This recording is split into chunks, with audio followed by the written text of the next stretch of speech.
Sir,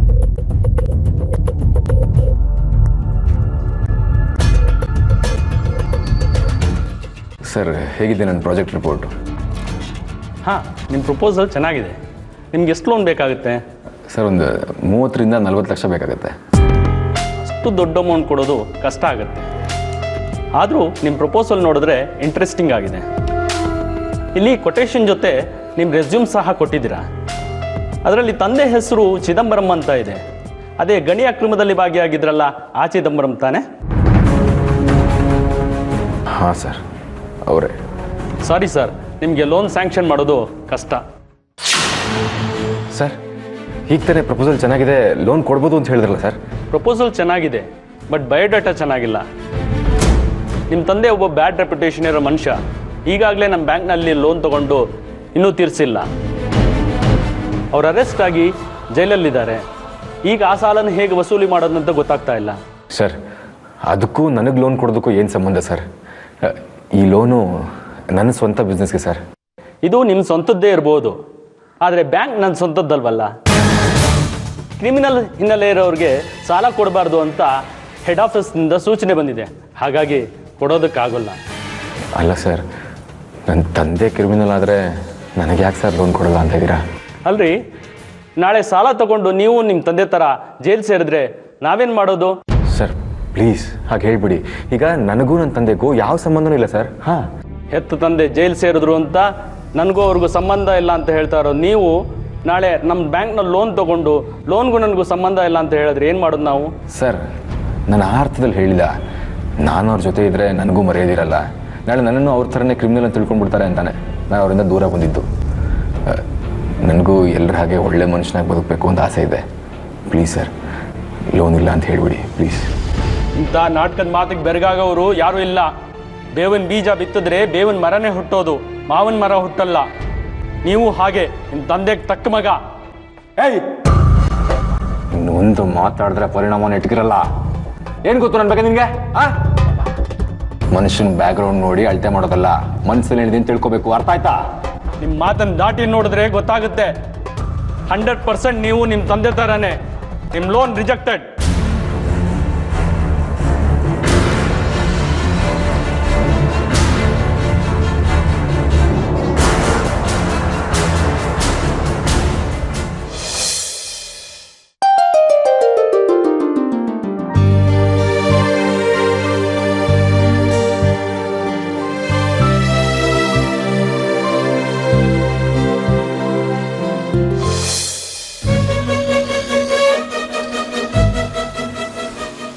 thanks dad. ನಿಮಗೆ ಹೇಗೆ ಕೃತಜ್ಞತೆ ಹೇಳಬೇಕು ನಂಗೆ ಗೊತ್ತಾಗ್ತಿಲ್ಲ. ತಂದೆ ಮಗನ ಮಧ್ಯೆ ಕೃತಜ್ಞತೆ ಅನ್ನೋ ಮಾತು ಬರಬಾರ್ದು. ತಂದೆ ಮಗನ ಸಂಬಂಧ ವ್ಯವಹಾರಕ್ಕೆ ಸಂಬಂಧಪಟ್ಟಿದ್ದಲ್ಲ, ಭಾವನೆಗಳಿಗೆ ಸಂಬಂಧಪಟ್ಟಿದ್ದು. ಇಲ್ಲಿ ಸಂಬಂಧಕ್ಕೆ ಮಾತ್ರ ಬೆಲೆ ಕೊಡೋದು. ನೀವು ನನ್ನ ಸ್ವಂತ ತಂದೆ ಅಲ್ಲದೆ ಇದ್ರು ನಿಮ್ಮನ್ನೇ ನನ್ನ ತಂದೆ ಅಂತ ನಂಬಿದ್ದೀನಿ. ನನ್ನ ಸ್ವಂತ ತಂದೆ ಇದ್ದಿದ್ರು ನನ್ನ ಎಷ್ಟು ಚೆನ್ನಾಗಿ ನೋಡ್ಕೊತಿದ್ರೋ ಇಲ್ವೋ ನಂಗೆ ಗೊತ್ತಿರಲಿಲ್ಲ. ಆದರೆ ನೀವು ಮಾತ್ರ ನನ್ನ ಮೇಲೆ ಅಗಾಧವಾದ ಪ್ರೀತಿ ಇಟ್ಕೊಂಡಿದ್ದೀರ. ಆದರೆ ನಾನೇ ಆ ಪ್ರೀತಿಲಿ ಹುಡುಕಿ ನಿಮಗೆ ತುಂಬ ನೋವು ಕೊಟ್ಟಿದ್ದೀನಿ. ಮನಸ್ಸಲ್ಲಿ ಯಾವ ನೋವು ಇಟ್ಕೊಳ್ದೆ ಕ್ಷಮಿಸಿದ್ದೀರ.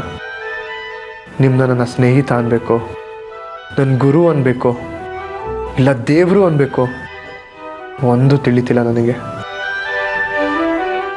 ನಾನು ಅವ್ರು ಯಾರೂ ಅಲ್ಲ ಕಣೋ, ನಿನ್ನ ಸ್ವೀಟ್ ಫಾದರ್ ಅಷ್ಟೆ. ನೀನು ನನ್ನನ್ನು ಬೈದಾಗಲೆಲ್ಲ ನನ್ನಲ್ಲಿ ಒಂದು ಪ್ರಶ್ನೆ ಹುಡ್ತಾ ಇತ್ತು, ನಿನ್ನ ಮೇಲೆ ನನ್ನ ಪ್ರೀತಿ ಕಡಿಮೆ ಮಾಡಿದ್ನೇನೋ ಅಂತ. ಆದರೆ ಆಮೇಲೆ ಅರ್ಥ ಆಗ್ತಿತ್ತು, ನಿನಗೆ ನನ್ನ ಮೇಲಿರೋ ಪ್ರೀತಿನೇ ನಿನ್ನಲ್ಲಿ ಅಷ್ಟೊಂದು ಕೋಪ ತರ್ತಿತ್ತು ಅಂತ. ಇದನ್ನು ನೀನು ಚಿಕ್ಕ ಹುಡುಗ ಇದ್ದಾಗಲಿಂದನೂ ನಾನು ಗಮನಿಸಿದ್ದೀನಿ. ನಿನಗೆ ನಾನು, ಈ ಮನೆ, ಈ ಮನೆಯವರು ಅಂದರೆ ಎಷ್ಟೊಂದು ಪ್ರೀತಿ, ಎಷ್ಟೊಂದು ಮಮಕಾರ.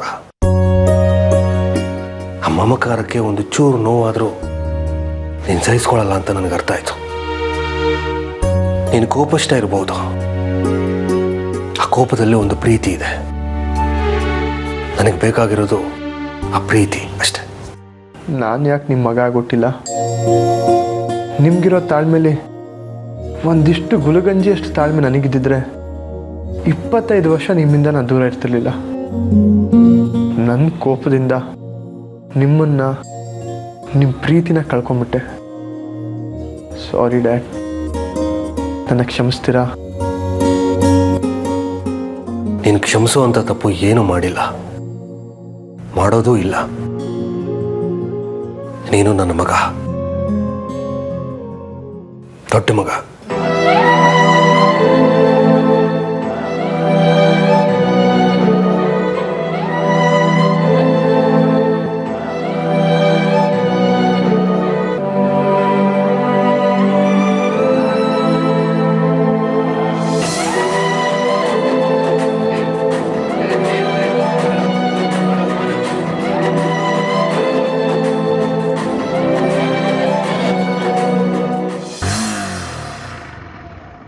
ರಂಜಿತ್, ಬ್ಯಾಂಕಿಗೆ ಹೋಗಿದ್ರಾ? ಲೋನ್ ಸ್ಯಾಂಕ್ಷನ್ ಮಾಡ್ತಾರಂತ.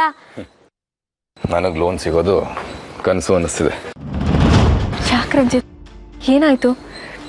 ಯಾಕೆ ಹೇಗೆ ಮಾತಾಡ್ತಿದ್ದೀರಾ? ಇನ್ನೇನು ಹೇಳಿ ಸಾಕ್ಷಿ, ನನ್ನ ತಂದೆಗಿರೋ ಕೆಟ್ಟ ಹೆಸರಿಗೆ ನನಗೆ ಯಾರೂ ಲೋನ್ ಕೊಡ್ತಿಲ್ಲ. ಅದಕ್ಕೆ ಯಾಕೆ ಇಷ್ಟೊಂದು ಬೇಜಾರು ಮಾಡ್ಕೊಳ್ತೀರಾ? ಆ ಬ್ಯಾಂಕ್ನಲ್ಲಿ ಲೋನ್ ಸಿಗ್ಲಿಲ್ಲ ಅಂದ್ರೆ ಇನ್ನೊಂದು ಬ್ಯಾಂಕಲ್ಲಿ ಟ್ರೈ ಮಾಡಿದ್ರಾಯ್ತು. 5-6 ಬ್ಯಾಂಕ್ ವಿಚಾರಿಸ್ದೆ. ನಮ್ಮಪ್ಪ ಎಲ್ಲ ಕಡೆ ಲೋನ್ ತೊಗೊಂಡು ಎಲ್ರಿಗೂ ಮೋಸ ಮಾಡಿದ್ದಾರೆ. ಅವ್ರು ಮಾಡಿರೋ ಮೋಸಕ್ಕೆ ನನಗೆ ಯಾರೂ ಲೋನ್ ಕೊಡ್ತಿಲ್ಲ. ಎಲ್ಲಿ ಹೋದ್ರೂ ನೀನು ಚಿದಂಬರಂ ಮಗ ತಾನೆ, ನಿನಗೆ ಲೋನ್ ಕೊಡೋಕ್ಕೆ ಸಾಧ್ಯನೇ ಇಲ್ಲ ಅಂತ ಮುಕ್ಕದ ಮೇಲೆ ಹೊಡೆದಂಗೆ ಹೇಳ್ತಿದ್ದಾರೆ. ಅವ್ರು ಮಾಡಿರೋ ಅನ್ಯಾಯಕ್ಕೆ ನನ್ನ ಫ್ಯೂಚರ್ ಸ್ಪಾಯ್ಲ್ ಆಗ್ತಾ ಇದೆ. ಏನು ಮಾಡಬೇಕು ಅಂತಲೇ ಗೊತ್ತಾಗ್ತಿಲ್ಲ. ನನಗೆ ತಲೆ ಕೆಟ್ಟು ಹೋಗ್ತಿದೆ. ಅಪ್ಸೆಟ್ ಆಗಬೇಡಿ ರಂಜಿತ್, ದೇವರು ಒಂದಲ್ಲ ಒಂದು ದಾರಿ ತೋರಿಸ್ತಾನೆ. ರಂಜಿತ್ಗೆ ಎಲ್ಲೂ ಲೋನ್ ಸಿಗಲ್ಲ.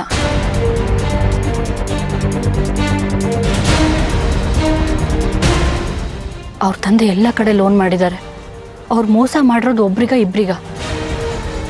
ಚಿದಂಬರಂ ಮಗ ಅನ್ನೋ ಕಾರಣಕ್ಕೆ ರಂಜಿತ್ಗೆ ಲೋನ್ ಸಿಗೋದು ತುಂಬ ಕಷ್ಟ. ಅದೇನೋ ಹೇಳ್ತಾರಲ್ಲ, ಅಪ್ಪ ಅಮ್ಮ ಮಾಡಿದ ಪಾಪ ಮಕ್ಳಿಗೆ ತಟ್ಟತ್ತೆ ಅಂತ. ಹಾಗಾಗಿದೆ ರಂಜಿತ್ಗೆ. ಅಂತ ಒಬ್ಬ ಕೆಟ್ಟ ಮನುಷ್ಯ ನನ್ನ ತಂದೆ ಅಂತ ಹೇಳ್ಕೊಡೋಕ್ಕೆ ನಾಚಿಕೆ ಆಗುತ್ತೆ ನನಗೆ. ಎಲ್ಲಿಗೆ ಹೋದರೂ ನೀನು 420 ಚಿದಂಬರಂ ಮಗ ಅಲ್ಲ ಅಂತ ಹಂಗಿಸ್ತಾರೆ. ಹೊರಗಡೆ ತಲೆ ಎತ್ಕೊಂಡು ತಿರ್ಗಾಡೋದಕ್ಕೆ ತುಂಬ ಕಷ್ಟ ಆಗ್ತಿದೆ. ಈಗ ಆ ಮಾತೆಲ್ಲ ಯಾಕೆ ರಂಜಿತ್? ಅವ್ರವ್ರು ಮಾಡಿದ ತಪ್ಪಿಗೆ ಅವ್ರವ್ರ ಶಿಕ್ಷೆ ಅನುಭವಿಸ್ತಾರೆ. ಈಗೇನು ನಿಮ್ಗೆ ಬ್ಯಾಂಕ್ನಲ್ಲಿ ಲೋನ್ ಕೊಡಲ್ಲ ಅಂತ ಹೇಳಿದ್ರಲ್ವಾ? ನಿಮ್ ಹೆಸರಲ್ಲಿ ಕೊಡ್ಲಿಲ್ಲ ಅಂದ್ರೆ ಏನಂತೆ, ನನ್ನ ಹೆಸರಲ್ಲಿ ಲೋನ್ ಕೇಳ್ಬೋದಲ್ವಾ? ಆಗ ಕೊಟ್ಟೆ ಕೊಡ್ತಾರೆ.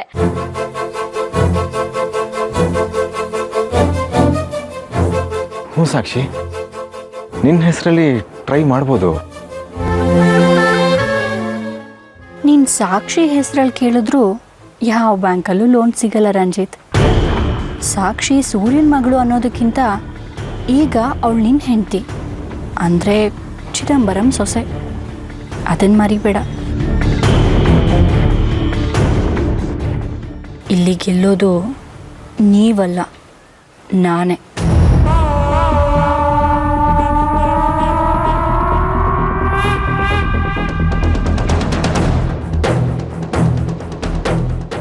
ಮಗ ಅಷ್ಟೊಂದು ಯಾಕೆ ತಗೊಂತೀಯಾ? ಒಂದು 5 ನಿಮಿಷ ಕಾಯಪ್ಪ, ನಾನೇ ಬರ್ತೀನಿ ಅಲ್ಲಿಗೆ. ಸರಿ ಡನ್.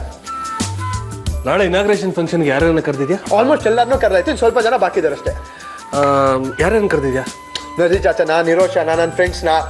ನಿಮ್ಮ ಫ್ರೆಂಡ್ಸ್ನ ಕರಿಬೇಕಾ ಹೇಳಿ? ನಾನೇ ಬೇಡ, ನನ್ನ ಫ್ರೆಂಡ್ಸ್ನ ನಾನೇ ಕರ್ಕೋತೀನಿ. ಅದೇ ತುಂಬ ಹತ್ರದವ್ರನ್ನ ಕರೆಯೋದಕ್ಕೆ ಮರಿಬೇಡ ಕಣೋ. ಗೊತ್ತಾದರೆ ತುಂಬ ಬೇಜಾರು ಮಾಡ್ಕೋತಾರೆ. ಸರಿ ಡಾಡ್, ಆಯ್ತು, ನೀವು ಹೇಗೆ ಹೇಳ್ತೀರೋ ಹಾಗೆ. ಸರಿನಾ? ಬರ್ತೀನಿ ನಾನು. ಆದಿತ್ಯ ಸರ್,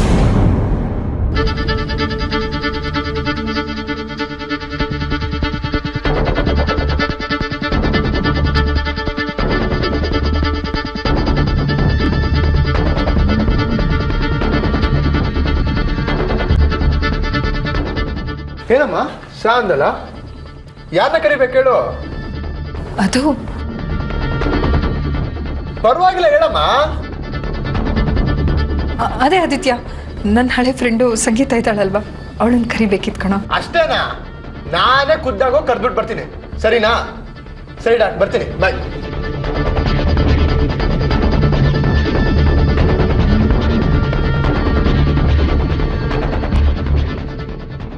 ನೋಡಿದ್ರ ಸೂರ್ಯರೇ, ಅವನ ಬಾಯಲ್ಲಿ ಸಾಕ್ಷಿ ಹೆಸರು ಬರಲೇ ಇಲ್ಲ. ಅವಳನ್ನ ಎಷ್ಟು ಪ್ರೀತಿಸ್ತಾ ಇದ್ನೋ ಇವತ್ತು ಅವಳನ್ನಷ್ಟೇ ದ್ವೇಷ ಮಾಡ್ತಾ ಇದ್ದಾನೆ. ನೋಡೋಣ ಆರ್ತಿಯವ್ರೆ, ಅವಳ ಕರೆದಿದ್ದು ನಮಗೆ ಹೇಳಬಾರ್ದು ಅಂತ ಅನ್ಕೊಂಡಿರ್ಬೋದೋ ಏನೋ. ನನಗಾಗ ಅನ್ನಿಸ್ತಾ ಇಲ್ಲ. ಸಾಕ್ಷಿನ ಸಂಪೂರ್ಣವಾಗಿ ಮರೆತು ಬಿಟ್ಟಿದ್ದಾನೆ. ಅದು ಹೇಗೆ ಸಾಧ್ಯ ಆರ್ತಿಯವ್ರೆ? ಸಾಕ್ಷಿ ಅಂದ್ರೆ ಅವನಿಗೆ ಪ್ರಾಣ. ತನ್ನ ಇಷ್ಟಕ್ಕೆ ವಿರುದ್ಧವಾಗಿ ಮದುವೆ ಆದ್ಲಲ್ಲ ಅನ್ನೋ ಸಿಟ್ಟು ಅವನಿಗೆ. ಅದು ಇವತ್ತೆಲ್ಲ ನಾಳೆ ಸರಿ ಹೋಗುತ್ತೆ. ಎಲ್ಲ ಮರೆತು ಮೊದಲಿನಾಗೆ ಪ್ರೀತಿ ಮಾಡ್ತಾನೆ. ಆದಿತ್ಯನಿಗೆ ತುಂಬಾ ಹಠ. ಒಂದು ಸಲ ಅವನ ಮನ್ಸು ಒಡೆದು ಹೋದ್ರೆ ಅಷ್ಟೇ, ಮುಗೀತು. ಪಾಪ ಸಾಕ್ಷಿ ಆದಿತ್ಯ ನೆನ್ಸ್ಕೊಂಡು ಕಣ್ಣೀರು ಹಾಕ್ತಾ ಇರ್ತಾಳೆ. ತುಂಬಾ ನನ್ಕೊಂಡಿದ್ದಾಳವಳು. ಅವಳು ನೆನ್ಸ್ಕೊಂಡ್ರೆ ನನ್ ಕರಳಿ ಕಿತ್ತು ಬಂದಾಗುತ್ತೆ.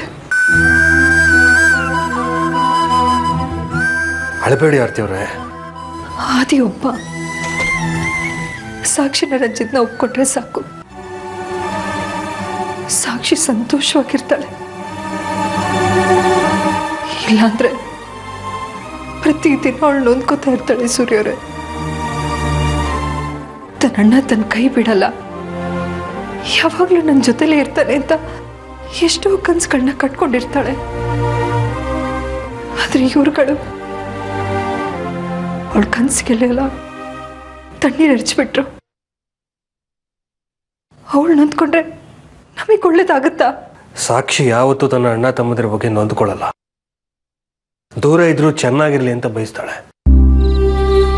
ಅವಳು ಈ ಮನೆ ಬೆಳಕು, ಕತ್ತಲಾಗ್ಲಿ ಅಂತ ಎಂದೂ ಬಯಸಲ್ಲ. ಆದ್ರೆ ತನ್ನಣ್ಣ ಒಂದು ಕಂಪ್ನಿನ ಓಪನ್ ಮಾಡ್ತಾ ಇದ್ದಾನೆ. ತನ್ನನ್ನ ಕರೀಲಿಲ್ವಲ್ಲ ಅಂತ ಬೇಜಾರು ಮಾಡ್ಕೊಳ್ಳಲ್ವಾ? ಅವನು ಕರೀದೇ ಇದ್ರೆ ಪರವಾಗಿಲ್ಲ, ನಾವು ಅವಳನ್ನ ಕರೆದ್ರಾಯ್ತು ಬಿಡಿ.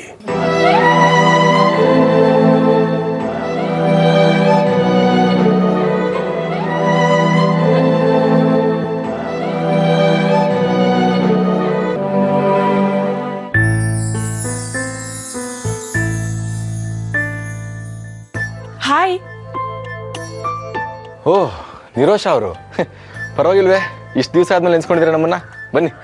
ಹಾಗೇನಿಲ್ಲ, ಸ್ವಲ್ಪ ಕೆಲಸ ಇತ್ತು, ಅದಕ್ಕೆ ಬರೋಕ್ಕಾಗಲಿಲ್ಲ. ಎಲ್ಲಿ ಸಾಕ್ಷಿ ಕಾಣಿಸ್ತಾ ಇಲ್ವಲ್ಲ? ಹೊರಗಡೆ ಹೋಗಿದ್ದಾಳೆ, ಇನ್ನೇನು ಬರ್ತಾಳೆ. ಹೌದಾ? ಮನೆಯಲ್ಲಿ ಅಡ್ಜಸ್ಟ್ ಆಯ್ತಾ? ಓ ತುಂಬ ಚೆನ್ನಾಗಿದೆ. ಒಂದು ನಿಮಿಷ ರೀ, ಕಾಫಿ ಮಾಡ್ಕೊಂಬರ್ತೀನಿ. ಅಯ್ಯೋ ಬೇಡ ಬೇಡ ಬೇಡ, ನಾನು ಮುಗಿಸ್ಕೊಂಡೇ ಬಂದಿದ್ದೀನಿ. ಹೌದಾ? ಓಕೆ.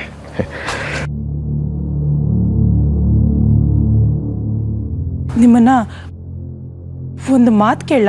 ಕೇಳಿ. ನಿಮ್ಮ ತಂದೆ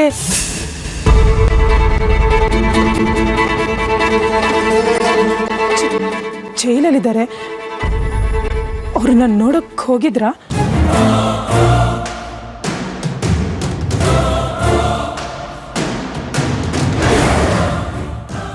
ಈ ಮಾತನ್ನ ಬೇರೆ ಯಾರಾದರೂ ಕೇಳಿದ್ರೆ ನನ್ನ ಉತ್ತರ ತುಂಬ ಕೆಟ್ಟದಾಗಿರ್ತಿತ್ತು. ಆದರೆ ನೀವು ನನಗೆ ಕಷ್ಟದಲ್ಲಿದ್ದಾಗ ಸಹಾಯ ಮಾಡಿದ್ದೀರಾ. ನಿಮ್ಮಲ್ಲಿ ನಂಗೆ ತುಂಬ ಗೌರವ ಇದೆ. ಪ್ಲೀಸ್ ಆ ಮನುಷ್ಯನ ಬಗ್ಗೆ ನನ್ನ ಏನು ಕೇಳಬೇಡಿ. ನನಗೂ ಗೊತ್ತು ನಿಮಗೆ ಅವ್ರ ಮೇಲೆ ಎಷ್ಟು ಕೋಪ ಇದೆ ಅಂತ. ಆದರೆ ಎಷ್ಟೇ ಆಗಲಿ ಅವರು ತಂದೆನೇ ಅಲ್ವಾ? ನನ್ನ ಜನ್ಮಕ್ಕೆ ಕಾರಣ ಅನ್ನೋ ಒಂದೇ ಕಾರಣಕ್ಕೆ ಅವ್ರನ್ನ ಸುಮ್ಮನೆ ಬಿಟ್ಟಿದ್ದೀನಿ. ಇಲ್ಲದೆ ಹೋಗಿದ್ದಿದ್ರೆ ಇಷ್ಟೊತ್ತಿಗೆ ಕತೆನೇ ಬೇರೆ ಆಗ್ತಿತ್ತು. ಜೈಲಿಗೆ ಅವ್ರನ್ನ ನೋಡೋದಕ್ಕಲ್ಲ, ಅವ್ರು ಸತ್ರು ಅವ್ರ ಮುಖ ನೋಡಲ್ಲ ನಾನು. ಅವ್ರು ನನ್ನ ತಂದೆ ಅಂತ ಹೊರಗಡೆ ಹೇಳ್ಕೊಳ್ಳೋದಕ್ಕೆ ನಾಚಿಕೆ ಆಗತ್ತೆ ನನಗೆ. ಅದಕ್ಕೆ ತಾನೇ ಅವ್ರು ಹಂಗಿಂದ ದೂರ ಬಂದು ಬದುಕು ಕಟ್ಕೊಡೋದಕ್ಕೆ ಪ್ರಯತ್ನ ಮಾಡ್ತಿದ್ದೀನಿ. ನನ್ನ ಹಣೆ ಬರ ಅಲ್ಲೂ ಅವ್ರ ನೆರಳು ನಂಗೆ ತೊಂದರೆ ಕೊಡ್ತಿದೆ. ಅಲ್ಲ, ನಿಮ್ಮ ತಂದೆ ಜೈಲಲ್ಲಿದ್ದಾರೆ, ಅವ್ರು ನಿಮಗೆ ಹೇಗೆ ತೊಂದರೆ ಕೊಡೋದಕ್ಕೆ ಸಾಧ್ಯ ಹೇಳಿ? ಅವ್ರು ಎಲ್ಲೇ ಇದ್ದರೂ ಅವರು ನನ್ನ ತಂದೆ ಅನ್ನೋ ಭೂತ ನನ್ನ ಬೆಂಬಿಡದೆ ಕಾಡ್ತಾ ಇದೆ.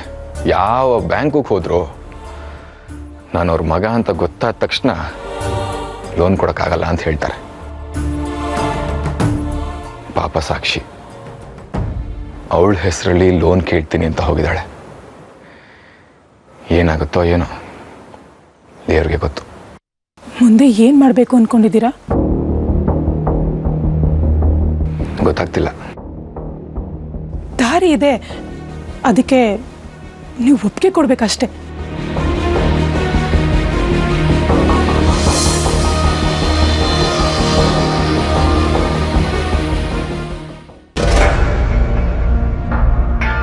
ನಿರೋಷ, ನೀನೇನಿಲ್ಲಿ? ನಿಮಗೆ ಯಾಕ್ರಿ ಅದೆಲ್ಲ?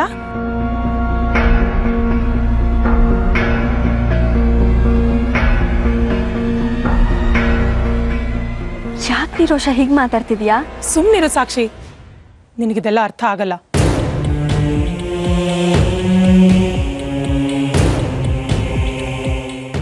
ಹೋದ್ ಕೆಲ್ಸ ಏನಾಯ್ತೆ? ಬ್ಯಾಂಕ್ನಲ್ಲಿ ಲೋನ್ ಕೊಡೋದಕ್ಕೆ ಒಪ್ಕೊಂಡ್ರು. ಹೌದಾ? ಆದ್ರೆ ಒಂದು ಚಿಕ್ಕ ಪ್ರಾಬ್ಲಮ್ ಇದೆ. ಏನು? ನೀನು ಚಿದಂಬರಂ ಸೊಸೆ ಅಂತ ಗೊತ್ತಾಗೋಯ್ತಾ? ಇಲ್ಲ, ಬ್ಯಾಂಕ್ನಲ್ಲಿ ಲೋನ್ ಕೇಳಕ್ ಹೋದಾಗ ನಿಮ್ಮ ತಂದೆ ಯಾರು, ನಿಮ್ಮ ಗಂಡ ಯಾರು ಅಂತೆಲ್ಲ ಕೇಳ್ತಾರಲ್ವಾ, ಹಾಗೆ ನನ್ನ ಕೇಳಿದ್ರು. ನಾನು MLA ಸೂರ್ಯ ಅವ್ರ ಮಗಳು ಅಂತ ಹೇಳಿದ ಕೂಡಲೇ ಲೋನ್ ಕೊಡೋದಕ್ಕೆ ಒಪ್ಕೊಂಡ್ರು. ಆದರೆ ಅವರು ಡ್ಯಾಡಿಯಿಂದ ಒಂದು ಲೆಟರ್ ತೊಗೊಂಡು ಬರೋಕ್ಕೆ ಹೇಳಿದ್ದಾರೆ. ಅದಕ್ಕೆ ನಿಮ್ಮ ಹತ್ರ ಮಾತಾಡಿ ಆಮೇಲೆ ಮುಂದುವರಿಯೋಣ ಅಂತ ಬಂದೆ. ಡ್ಯಾಡಿ ಹತ್ರ ಒಂದು ಲೆಟರ್ ತೊಗೊಂಡು ಬರಲಾ? ಬೇಡ ಸಾಕ್ಷಿ, ನಾವು ಯಾರ ಆಬ್ಲಿಗೇಷನ್ ಇರೋ ಅವಶ್ಯಕತೆ ಇಲ್ಲ. ಅರಮನೆ ಇಲ್ಲದೆ ಹೋದ್ರು ಗುಡಿಸ್ದಲ್ಲಿ ಗಂಜಿ ಕುಡ್ಕೊಂಡು ಬದುಕೋಣ. ಅಪ್ಪ ನೋಡಿದ್ರೆ ಆ ಥರ, ಮಗ ನೋಡಿದ್ರೆ ಮೈ ಬಗ್ಸಿ ದುಡಿಬೇಕು ಅಂತಾನೆ. ನೋಡೋಣ ಎಷ್ಟು ದಿನ ಇರುತ್ತೆ ಈ ಬುದ್ಧಿ ಅಂತ. ಹೀಗಂದ್ರೆ ಹೇಗೆ ರಂಜಿತ್? ನಿಮಗೂ ಲೋನ್ ಸಿಗ್ತಾ ಇಲ್ಲ, ನಾನು ಅರೇಂಜ್ ಮಾಡ್ತೀನಿ ಅಂದರೂ ಬೇಡ ಅಂತಿದ್ದೀರಾ. ಈಗೇನು ಮಾಡಬೇಕು ಅಂತಿದ್ದೀರಾ? ಏನು ಮಾಡಬೇಕು ಅಂತ ನನಗೂ ಗೊತ್ತಾಗ್ತಿಲ್ಲ ಸಾಕ್ಷಿ. ಆದರೆ ಖಂಡಿತ ಎಲ್ಲೋ ಒಂದು ಕಡೆ ಲೋನ್ ಸಿಕ್ಕೇ ಸಿಗುತ್ತೆ ಅಂತ ಭರವಸೆ ಇದೆ. ಭರವಸೆ ಎಲ್ಲ ಈಡೇರಲ್ಲಪ್ಪ. ರಾಜಕಾರಣಿಗಳು ವೋಟ್ ಕೇಳೋಕೆ ಬಂದಾಗ ತುಂಬ ಭರವಸೆ ಕೊಡ್ತಾರೆ, ಆದರೆ ಗೆದ್ದ ಮೇಲೆ ಆ ಭರವಸೆನ ಡಸ್ಟ್ಬಿನ್ಗೆ ಹಾಕ್ತಾರೆ. ಅವ್ರ ಹೊಟ್ಟೆ ತುಂಬಿದ್ಮೇಲೆ ನಮ್ಮಿಂದ ತಪ್ಪಿಸ್ಕೊಂಡು ಓಡಾಡ್ತಾರೆ. ಈ ಭರವಸೆ ಎಲ್ಲ ಬದುಕಿಗೆ ದಾರಿ ಆಗೋದಕ್ಕೆ ಸಾಧ್ಯ ಇಲ್ಲ.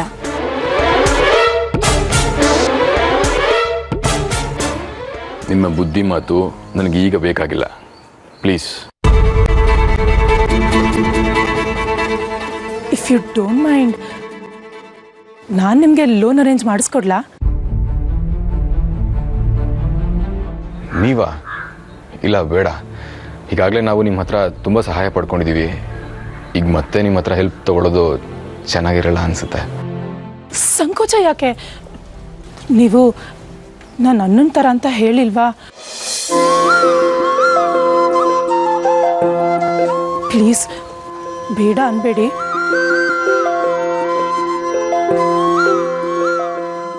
ನನಗೋಸ್ಕರ ಅಲ್ಲದೆ ಇದ್ರು ಸಾಕ್ಷಿಗೋಸ್ಕರನಾದ್ರೂ ಹ್ಞೂ ಅನ್ನಿ.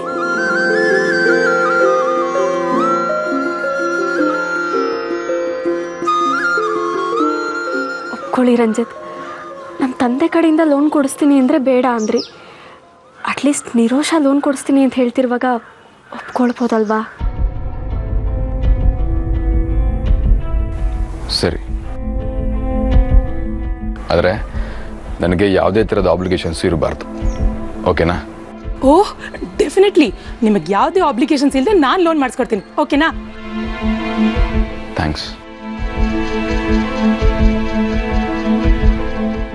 ಸಾಕ್ಷಿ, ನಾಳೆ ನಿಮ್ಮ ಅಣ್ಣ ಹೊಸ ಫೈನಾನ್ಸ್ ಕಂಪನಿ ಓಪನ್ ಮಾಡ್ತಿದ್ದಾನೆ, ನಿನಗೆ ಗೊತ್ತಲ್ವಾ? ಏನು, ಆದಿತ್ಯ ಸ್ವಂತವಾಗಿ ಫೈನಾನ್ಸ್ ಕಂಪ್ನಿ ಓಪನ್ ಮಾಡ್ತಿದ್ದಾನಾ? ಅವನ ಕಂಪ್ನಿ ಓಪನ್ ಮಾಡೋದಕ್ಕೆ ದುಡ್ಡೆಲ್ಲಿಂದ ಬಂತು? ಇನ್ನೆಲ್ಲಿಂದ ಬರುತ್ತೆ? ನಿಮ್ಮ ಅಪ್ಪನೇ ಇನ್ವೆಸ್ಟ್ ಮಾಡ್ತಿದ್ದಾರೆ ಕಣೆ. ಸಾಕ್ಷಿ, ನಾಳೆ ನೀನು ಬರ್ತಿದ್ಯಾ ಅಲ್ವಾ? ಬರಲೇಬೇಕು, ಮಿಸ್ ಮಾಡಬಾರ್ದು. ನಿರೋಷ, ನಮ್ಮ ಅಣ್ಣನ ಕಂಪ್ನಿ ಓಪನಿಂಗ್ಗೆ ನಾನು ಬರ್ದೇ ಇರ್ತೀನಾ? ಸರಿ ಸಾಕ್ಷಿ, ನಾನಿನ್ನು ಹೊರಡ್ತೀನಿ. See you tomorrow.